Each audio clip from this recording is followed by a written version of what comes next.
자, 그러면 이렇게 예. 지방선거 이 전망도 좀 해주시긴 하셨는데 음, 지방선거까지 79일 음. 남았고, 근데 지금 정권을 보면은 윤석열 당선인이 인수위로 이제 들어갑니다. 주말에 네. 들어가게 돼서 인수위를 통해서 새 정부의 밑그림을 그릴 텐데, 그럼 지금 보면 윤석열 당선인, 그러니까 인수위가 어떻게 하냐에 따라서 네. 표심이 또 많이 움직일 그럼요. 수 있다 이렇게 볼 수가 저는 있겠네요. 그렇게 봐요. 결국에는. 예. 그러니까 결국에는. 사실은 이제 지지층, 그러니까 이재명 후보를 지지했던 분들은 제가 볼 때 만약에 이제 지방선거에서 민주당 쪽의 지지를 더 많이 하실 거로 저는 개인적으로 생각을 하고 이제 중도층 있잖아요. 그러니까 중도층. 그 윤석열 후보가 승리하는데 어쨌든 결정적인 역할을 했던 분들, 그러니까 수도권 중에 예를 들어서 부동산 민심 때문에 민주당을 심판해야 했다고 생각했던 분들, 그분들이 네. 일단 지켜보지 않겠어요? 그러니까 어떻게 윤석열 후보, 하는지. 그렇죠. 일단 뭐 묻지도 않고 예를 들면 따지지도 않고 어쨌든 심판을 하기 위해서 윤석열 후보를 지지했어. 아, 그렇게 가정을 해볼게요. 물론 안 그런 예. 분도 있을 겁니다. 뭐 네, 적극적으로 네. 지지한 분도 있겠죠. 그러나 이제 중도층에 있는 분들 중에 민주당이 실망한 분들이 그렇게 투표를 했는데, 그러면 이제 볼 거 아니에요. 이분이 잘하나? 근데 저는 아까 말씀드린 불안감이 있다고 보거든요. 그러니까 윤석열 후보에 대한 자질에 대한 불안감은 존재해요. 자질에 대한 불안감이 저는 존재한다. 그렇게 생각해요. 지금도 어, 존재한다고 보거든요. 그러니까 윤석열 후보가 좋아서 찍은 것보다 네.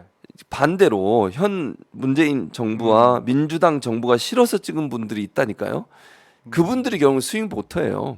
저는 그렇게 보거든요. 아, 왜냐하면 그 보수 진영의 아예 그냥 콘크리트 지지층처럼 국민의힘이나 윤석열을 지지하는 분들이야. 뭐 아무 얘기 어떤 얘기가 나와도 그분들 지지할 거예요.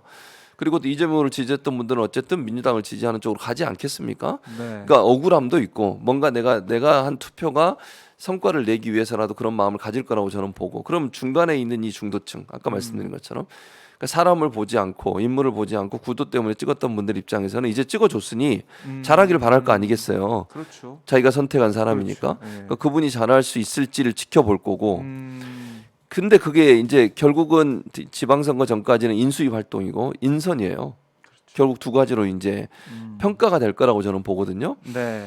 근데 그거를 윤석열 당선인이 잘하냐 하는 부분은 아, 이제 지켜봐야 된다고 저는 지켜봐야 봐요. 된다. 음, 근데 윤석열 당선인이 내놓는 메시지를 잠깐 몇 개 음, 좀 보면 예, 속도감 있게 인수위 구성을 해달라라고 얘기를 하면서 모든 국정 업무는 궁극적으로 국민 통합을 위한 거다. 음, 유능하고 일 잘하는 정부로 정부에 대한 신뢰가 형성되고 음, 어느 지역에 사느냐 관계없이 국민들이 기회의 불이익을 갖지 않도록 해야 된다. 음, 지역 공약이 제대로 실천되도록 신속하게 새 정부 국정과제 반영하겠다라고 얘기를 하면서 국민통합위원장의 김한길 전 민주당 대표, 새정치민주연합 대표와 예, 지역균형발전특위에는 김병준 국민의 교수 인선을 오늘 공개했고, 어제는 안철수 인수위원장, 또 권영세 부위원장, 원희룡 기획위원장 인선을 공개를 했어요.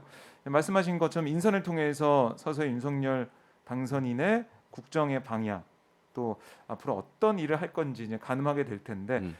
이 정도 인선 좀 어떻게 평가하세요? 이게 어떻게 통합인가요? 아, 통합이 저는 아니라 통합이 아니죠. 아니, 누구한테 물어보세요. 아니 저는 보수 진영에 있는 분한테 물어봐도 통합이라고 얘기 안 할 것 같아요. 그거 그래요. 보세요. 지금 어, 면면을 보세요. 지금 말씀해주신 그분들 네. 다 선대에 있었던 분들이에요. 선대 그렇죠. 밖에 있었던 분 있나요?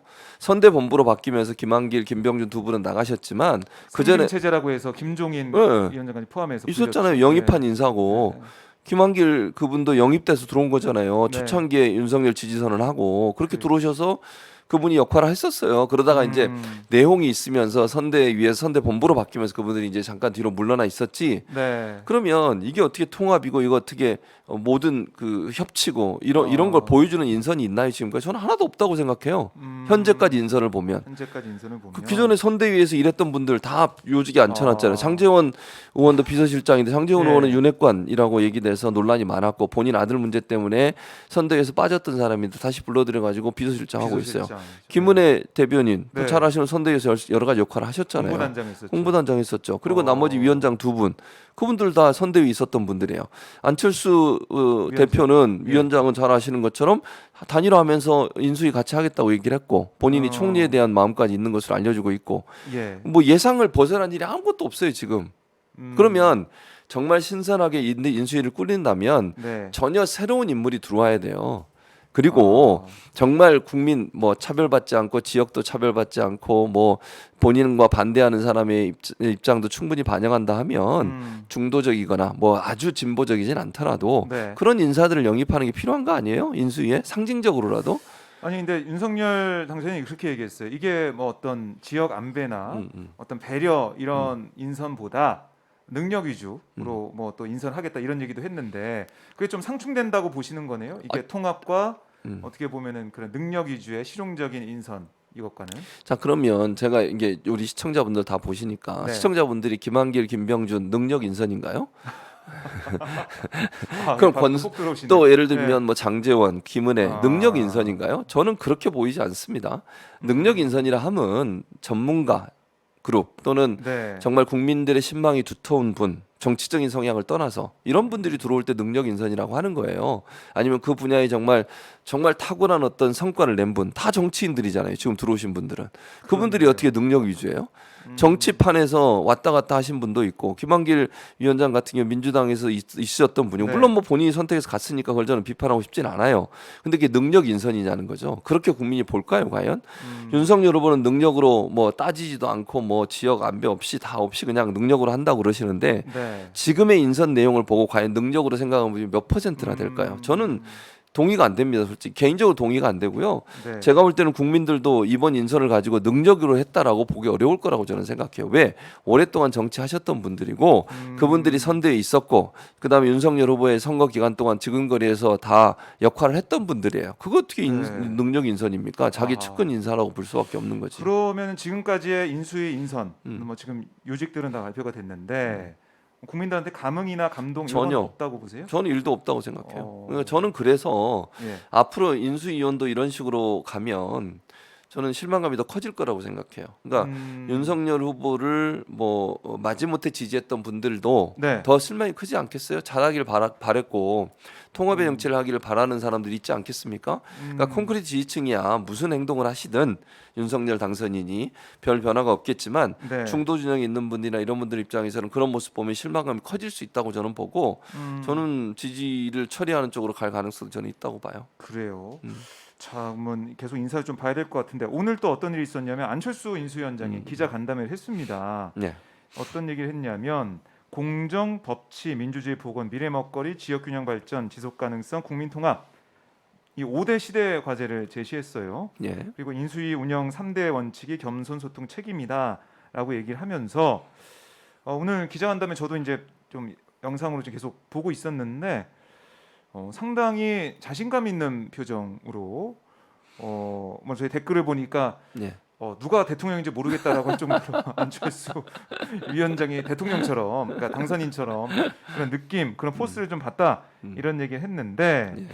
자, 이 안철수 인수위원장 체제 좀 어떻게 흘러갈까요? 어떻게 좀 예상하세요? 그냥 뭐 지금은 허니문 기간이니까 시작한 지 얼마 안 됐고 또 윤석열 당선인 입장에서 안철수 이제 위원장이죠 인수위원장에게 힘을 실어주는 모양새를 거의 취하는 것 같아요. 어떻게 보면은 음. 생각보다 더 빠르게 인수위원장 이제 임명이 되면서 예.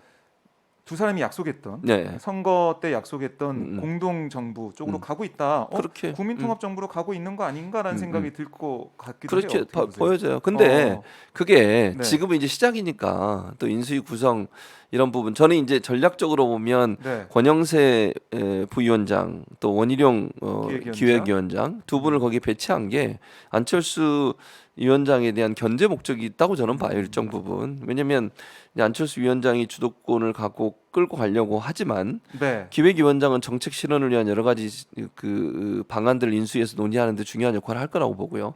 권영세 부위원장도 일정 부분 견제하면서 너무 한쪽으로 가지 않도록 네. 막는 그런 역할을 할 거라고 봐요. 그래서 저는 그런 체제를 갖다 놨다고 보는데 네. 그래서 저는 갈등 요인은 남아 있다고 보거든요. 아직도 남아 있다. 네. 왜냐하면 안철수 인수위원장 입장에서도 본인이 주도권을 쥐고 하려고 할 거예요. 근데 그런 부분들이 이제 그 윤석열 당선인의 이제 측근으로 분류되는 뭐 아까 말씀드린 권영세나 아니면 원희룡 이 두 분처럼 이런 분들이 브레이크를 걸거나 아니면 충돌이 일어나게 되면 네. 그런 부분들이 부각되면 상당히 어려운 상황이 될 거라는 개인적인 생각이 있고요. 그래서 안철수 위원장 입장에서도 밀리지 않으려고 할 거예요. 주도권을 그렇지 오. 않겠어요? 왜냐면 본인이 어쨌든 인수위원장을 맡고 있고 또 본인 입장에서는 어쨌든 공동정부를 맡는다고 하면 밀리게 되면 본인이 그 만약에 정부에 이제 들어가서 만약에 총리를 하게 되면 뭐 그건 모르겠습니다만 네. 총리로 지명돼 총리를 하게 되면 책임 총리 역할을 하려고 하지 않겠어요? 그러니까 예를 들면 이런 거죠. 내가 지시받아서 지시하는 대로 따를 수 있는 상황은 아니라고 생각할 거예요. 그런 모습을 본인이 원하지도 않을 거고. 왜냐하면 이렇게 보셔야 되죠. 안철수 대표 입장에서는 이제 차기를 어쨌든 노리는 거잖아요. 지금 상황에서는. 그래서 단일화를 한 거고 행정 경험을 통해서 본인이 성과를 내기 원해요. 그러니까 자기의 이름으로 성과가 나야 자기의 돼요. 이름으로. 당연하죠.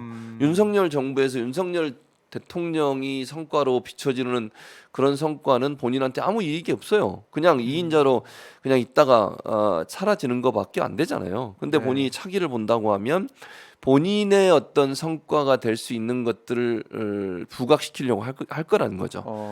근데 그렇게 되면 음. 윤석열 당선인 쪽에서는 또 그걸 가만히 그걸 볼수 없는 가만둘 수 없죠. 원래 그 대통령제에서는요 네. 이인자는 있으면 제 표현입니다. 네, 네. 있으면 안 되는 거예요. 대통령 입장에서는. 대통령제 그렇죠. 그러니까 국가에서 예를 들면 윤석열 당선인이 이제 취임하거나 대통령인데 책임 총리 한다고 안철수 총리가 만약에 된다고 하면 네. 여러 가지 일들을 하는데 그게 너무 부각이 된다.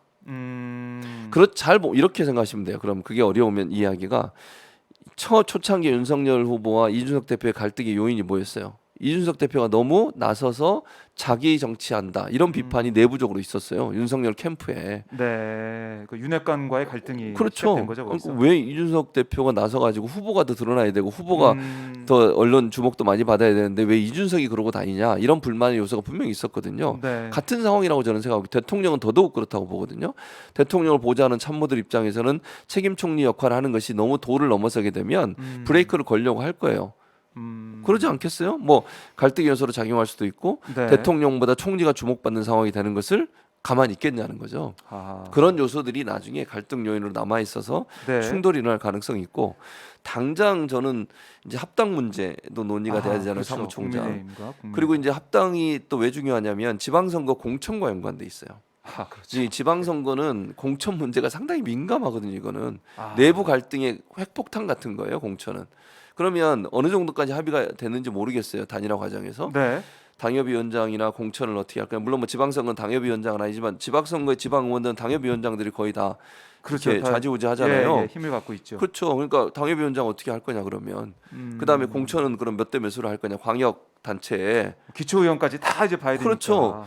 이런 게 갈등 요소로 작용하지 않겠어요? 이제 그러면 이게 공천 과정에서 이준석 대표와 또 안철수 후보의 갈등 요소로 작용할 수도 안철수 대표와 갈등 요소로 작용할 가능성도 있어서 네. 이 부분에 이제 지방선거가 가까워지면 또 다른 뇌관으로 남아서 문제가 발생시킬 요소가 될 수 있다고 저는 봅니다. 그렇네요. 지방선거 얼마 안 남았기 때문에 예. 여기서 두 당이 화학적 결합을 통해서 잡음 없이 공천까지 다 마무리할 수 있겠느냐 이거 좀 봐야 된다 이런 말씀이시고 예. 그리고 오늘 안철수 인수위원장이 뭐라고 또 했냐면 예.